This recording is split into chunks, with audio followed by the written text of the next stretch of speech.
Bonsoir, dans cette vidéo, on va s'intéresser aux exercices 1 et 2 de la feuille de TD3 sur la théorie des ensembles de votre cours de fondement des mathématiques.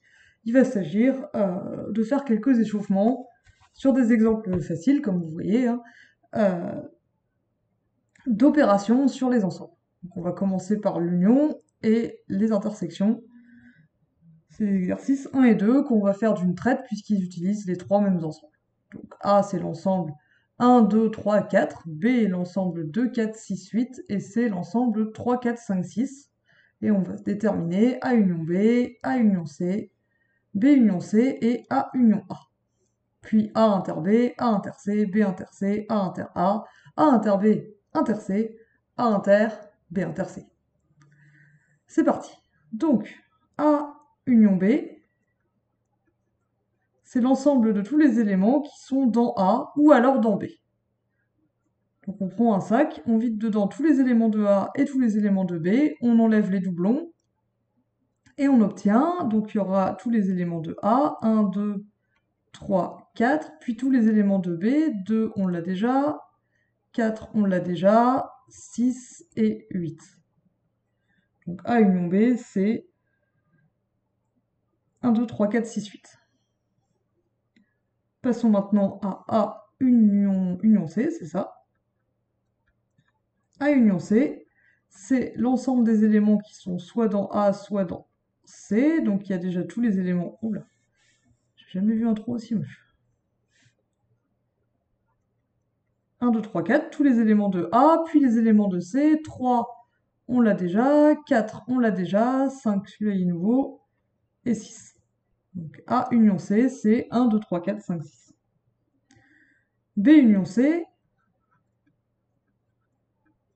B union C, c'est tous les éléments de B, donc 2, 4, 6, 8, puis les éléments de C, 3, 4 on l'a déjà, 5 et 6 on l'a déjà. Encore une fois, on ne met pas de doublon ici. Ok, ça c'est B union C. Et enfin A union A, donc je mets les éléments de A, 1, 2, 3, 4, puis les éléments de A, 1 je l'ai déjà, 2 je l'ai déjà, 3 je l'ai déjà, 4 je l'ai déjà. Si vous faites des diagrammes en patates, vous ne serez pas étonné d'apprendre que, et ça c'est vrai de manière générale, A union A, ça fait A. Ok, parfait. Jusqu'ici tout va bien. Calculons maintenant les intersections, donc on passe à l'exercice 2. A inter B, c'est les éléments x tels que x appartient à A et x appartient à B. Donc 1 il est dans A, mais il n'est pas dans B. X appartient à A, x appartient pas à B, donc il n'est pas dans A inter B. 2 il est dans A et dans B, donc A inter B contient 2. 3 il est dans A mais pas dans B, donc 3 n'est pas dans A inter B. Et 4, il est dans A et il est aussi dans B, donc on a aussi 4. Et là, je m'arrête, ça sert à rien de vérifier les autres éléments de B, puisque de toute façon, ils n'étaient déjà pas dans A, donc ils n'ont aucune chance d'être dans A inter B. Très bien, on continue. A inter C, de même, c'est les éléments de A qui sont aussi dans C. Ou inversement, les éléments de C qui sont aussi dans A. Donc 1, il est dans A, mais pas dans C, donc il n'est pas dans A inter C. 2, pareil. 3, il est dans A et dans C, donc il est dans A inter C. 4 est dans A et dans C, donc il est dans A inter C. Et c'est tout, puisque après les autres éléments de C ne sont même pas dans A, donc ils n'ont aucune chance d'être dans A inter C. B inter C maintenant. Alors 2, il est dans B mais il n'est pas dans C, donc il n'est pas dans B inter C. 4, il est dans B et... Oula, qu'est-ce que j'ai fait? Il est dans B et dans C, donc il est dans B inter C. 6 aussi. Et 8 n'est pas dans C, donc il n'est pas dans B inter C. Et les autres éléments de C, bah, du coup, ils ne sont pas dans B, ils ne sont pas dans B inter C. A inter A, je prends tous les éléments de A qui sont aussi dans A. 1, il est dans A et il est dans A. 2, il est dans A et il est dans A. 3, pareil. 4, pareil.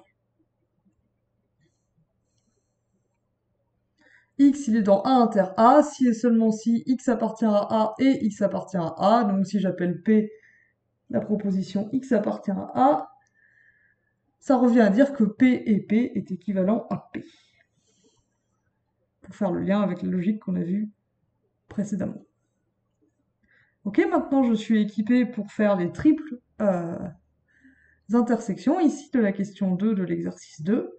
Donc, A inter B inter C, il faut que je prenne les éléments de A inter B qui sont aussi dans C. Donc, est-ce que 2 est dans C? Non, donc 2 n'est pas dans A inter B inter C. Est-ce que 4 est dans C? Oui, donc 4 est dans A inter B inter C. Et les autres éléments de C ne sont même pas dans A inter B, donc ils ne seront pas dans l'intersection. Très bien, maintenant je dois calculer A inter B inter C. Donc il faut que je regarde les éléments de A qui sont aussi dans B inter C. 1, il n'est pas... Ah, c'est vrai. 1, il n'est pas dans B inter C. Donc il n'est pas dans A inter B inter C. 2 non plus. 3 non plus. 4, par contre, il est à la fois dans A, voilà, là ça ne m'embête pas, et dans B inter C. Donc il est dans A inter B inter C. Et 6, il n'est pas dans A, donc ça ne sert même à rien de regarder. Donc ce qu'on voit, sans grande surprise, c'est que A inter B inter C égale A inter B inter C. Je ne sais pas si je l'ai bien dit là. Du coup, ces deux ensembles-là sont égaux.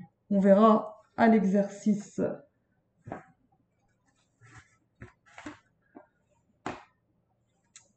Voilà, on verra à l'exercice 6 de ce même TD que en fait c'est un fait général quand vous avez n'importe quel 3 sous-ensembles A, B et C d'un grand ensemble U, A inter B, le tout inter C, c'est pareil que A inter B inter C.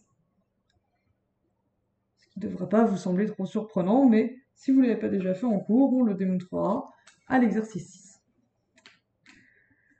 Voilà pour ce petit échauffement sur les ensembles. Et on se retrouve dans la vidéo suivante pour l'exercice 3.